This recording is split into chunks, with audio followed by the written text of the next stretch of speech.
So students, so far we have covered the two types of disorders of immune system. One is called allergy and the second one is called as the autoimmune disorder.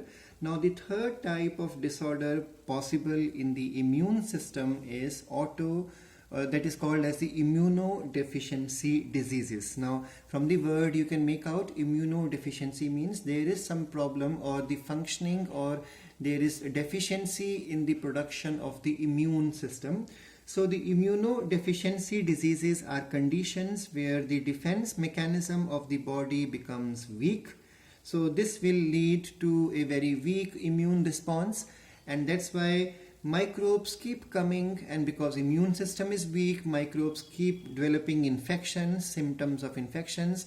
So this all is called as the immunodeficiency diseases. Now there are two types of these immunodeficiency diseases possible, the primary and the secondary. Now what exactly is primary immunodeficiency disease? The diseases which this disease of immunity deficiency exists from the time of birth. So what exactly is the reason behind?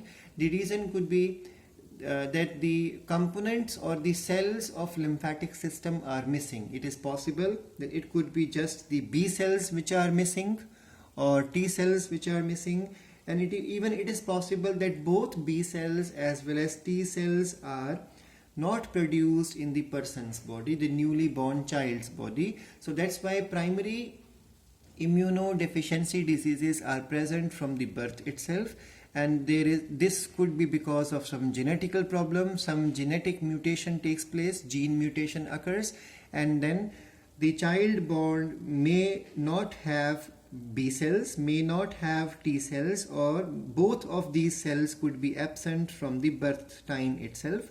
For example, SCID. SCID stands for Severe Combined Immunodeficiency Disease. We'll be talking about this in biotechnology because there is gene therapy concept in biotechnology, and at that point SCID will be made clear to you. Just remember that SCID basically stands for a type of primary immunodeficiency disease in which both B as well as T cells are missing from a person's immune system. So there are no B cells and T cells. That's why any type of microbe can cause infection, because there are no cells to perform phagocytosis, no cells to perform the killing of the microorganism, and no cells to synthesize and secrete antibodies. That is called as severe combined immunodeficiency. Now let's understand what is secondary type of immunodeficiency disease. So there are a large number of factors which may cause the development of such type of immunodeficiency disease. So it could be because of malnutrition, that means food or the daily diet is having some negative side, that's why the immune system does not develop properly. It may also happen because of some severe infection. It may happen because of some metabolic problem with the body. It may also happen because of some drugs. For example, cytotoxic drugs are taken by a person.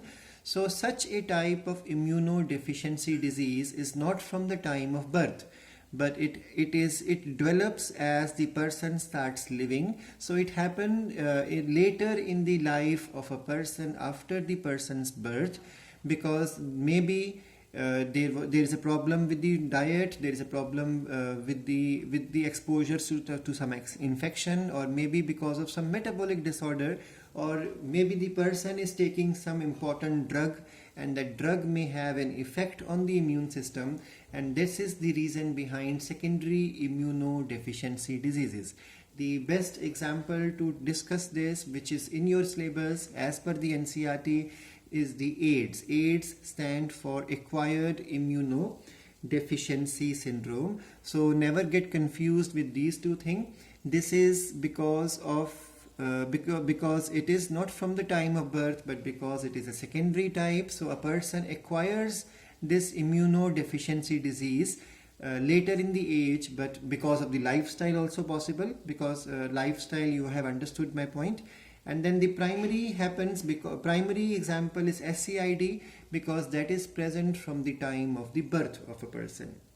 Now, just remember, SCID is because of the lacking of both B cells as well as T cells in the human body when he or she is born. So from the time of birth, SCID takes place, and it is a serious genetic disease in which the person is highly prone to infections. Now let's understand what happens in the case of the AIDS. So AIDS stands for acquired immunodeficiency syndrome. We all know that this is a disorder in which the cell-mediated immune system is weakened. That means helper T cells number comes down. If you refer NCERT says there are two cells HIV AIDS attack, and those cells are macrophages and helper T cells. So it's a disorder in which the cell-mediated immune system is weakened, and this weakening happened because of reduction in the helper T cell. Remember that AIDS was for the first time reported or noticed in USA in 1981, and that was among some Negro, or you can say black, homosexual or gay persons. That means it was first reported among LGBTQI, that means lesbians, gays, bisexual, transgender, queer and intersexual people. And the discovery of this virus was done by Robert Gallo. He got Nobel Prize also for that. But remember, the discovery of AIDS virus and then naming it as LAV was done by Montagnier. So there were two different scientists involved in the discovery regarding virus which is responsible for AIDS. And LAV stands for lymphadenopathy associated virus, and in 1986 for the first time this virus or this disease or AIDS, or which is also a syndrome, was detected in India for the first time among sex workers, especially ladies, in South India in Chennai. In 1986 it was named as HIV. Remember, previously it was named as HCLV3rd. And probably scientists believe that in 1960s monkey meat was eaten by some human in Africa, and that meat was not completely cooked. So along with the blood, which was infected blood, the HIV made entry into the human's body. So South Africa is considered as the world's AIDS capital. We will continue this topic and cancer in the next class.